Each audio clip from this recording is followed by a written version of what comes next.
Wow, it's time for another show full of tips and ideas from the sales growth leadership expert, Dean Akers. Known for his experience in hyper-growing companies and creating cultures for high-performance teams, here's Dean. Good morning and welcome to episode 38. Today we're going to deal with something that I am often asked about. In my prior experiences, one of the things that I've had the opportunity to do and somewhat develop the skill set to do is scale a company to revenues from, call it 2 million to 100 million. And I've learned some of the techniques and studied the techniques of successful people that have scaled companies, and I'm reminded by those techniques and going to share those today with you. So hope you'll enjoy today learning what I've found to be the ways to scale your company. Number one, and this I run into all the time when I'm working with entrepreneurs, you can't be the only smart person. I'll meet entrepreneurs and I'll say, how are you doing? They go, man, I can't find good people. Everybody out there is idiots. They don't get it, Well, immediately when I hear that, I know that there's going to be a challenge in that person's ability to grow and or scale their company. Now, that being said, that person's probably right in many respects as far as their own skill sets and their own talents. The thing is, in order to scale a company, let's say you're the fastest guy on the track team or the fastest person or smartest person in the room. Well, if it's a one-person race, you're okay. But in order to scale, you've got to be able to build it so that the people that have decent intellect can provide the profitability and take care of your customers and grow your company. So it's really important, if you want to scale, not to benchmark your company around your own intellect and everything and said everybody has to be like me in order for this company to be successful. Because if that's the case and you're the only smart guy in the room, you're going to be the only guy in the room. Number two, when you have teams, especially as you begin this process to scale, you have to create very, very, very, very clear expectations. And what I mean by clear expectations, it can't be, we got to get out there and bust butt. We got to do a good job. It's got to be specific. It's got to be measurable. And you've got to help get that information back from them. So I'll have clients and I'll be talking to them and they go, everybody out there doesn't know what they're doing. And I'll go, okay, define to me what they don't know what they're doing. And they go, what do you mean? I said, they don't know how to walk. Oh, they know how to walk. They don't know how to speak English. Oh yeah, they speak English. Then get specific on what you're talking about, that they don't know what they're doing. And as we start to barrel down on that, it's very clear that there's never been a set of specific expectations set and or created. Now, one of the things about creating these specific expectations, people love to have these specific expectations. One of the best ways to get them is to start asking them, what do we need to do? And when you ask them, don't let them get away with, well, we need to do a really good job. We need to give good customer service. Drill down with that with your own teams. Don't fall in the same victim you were. Say, what is your definition of good customer service? And they'll look at you and they'll go, what do you mean? We got to give great customer service. I know. What does that mean? What do you mean? What does it mean? What does that mean? We seat them within 60 seconds of getting there? Does it mean we had a tire company? It means we're on the way within 60 minutes, 24/7, 365, which back in the day was about 5 hours was the average time before somebody would be on the way to help somebody. What are those service levels that are very specific? And create those specific expectations. Your teams can do that with your leadership. And then as you do things, make sure your team is memorializing them. And you're probably asking yourself, what do you mean memorializing? I'll go into companies and they'll be one-offs, been in business 5-10 years, and they'll be telling me all their challenges. I said, well, could I have your operational manual that you use when you onboard somebody?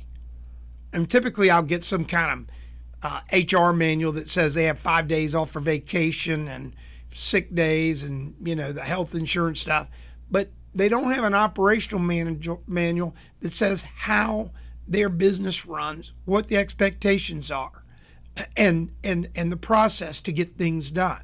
So the question I'd ask you, if you hired somebody new today and you were stuck in a hospital, could they come in and mimic your business with your operational outline so that they would know specifically what to do to create and continue this successful operation? i.e., one of the things I always ask people, they go, well, da-da-da-da-da-da-da. And I go, well, let me ask you this. How does that work at our location in Milwaukee? And they go, well, we don't have a location in Milwaukee. And I go, exactly. How would that work? So if we're in Milwaukee, would they know exactly what to do in the circumstance? And the answer was always, well, no. I said, then you haven't memorialized it. In order to scale, you want to memorialize stuff so that if you have locations across the United States, people know what and how to do what you want get done. If you want to watch a great movie, watch the McDonald's story.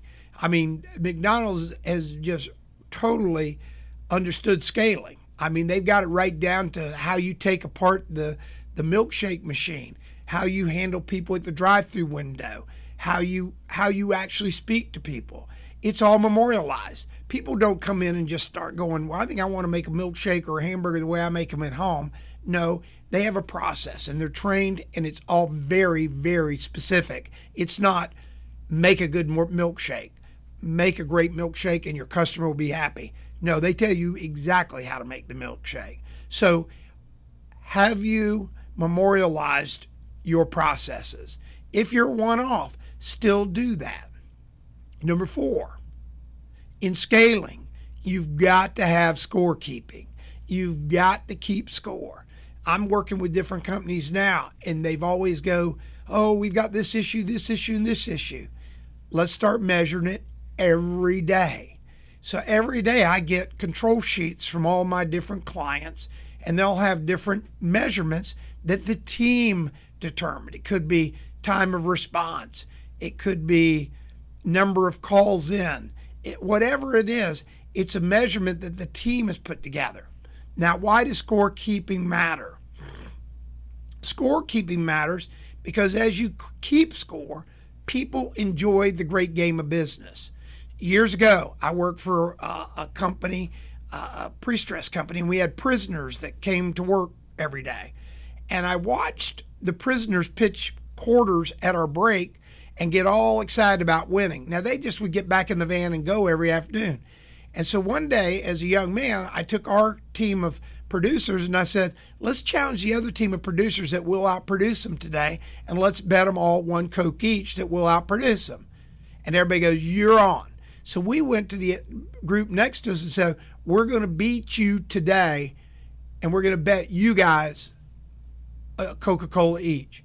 And they go, you're on. Now, these are prisoners and laborers and stuff. So we went out, and what happened there is we increased production of this whole business, and the management never even knew. And all we did, they were amazed. They go, what's going on? And one person asked me one day, because I was involved, I knew the head of the company because I was a young man, and I go, we created a great game, and we kept score, and we had measurements, and we had winners. So at the end of the day, when we would win, the other team would have to buy us all a Coke. It was about a quarter each. It wasn't about a new raise. It wasn't about anything. So make sure you're keeping score, and you have a measure of keeping score. It could be drive-through times. Whatever it is, make sure you have a method to keep score, and do it every day, in some cases every hour, and make it available to the whole team. 5, after you get all this set up, after you have it all just like you want it, now you have to empower your team. You've got the expectations, you've memorialized them. You've got the specific scorekeeping so everybody knows score.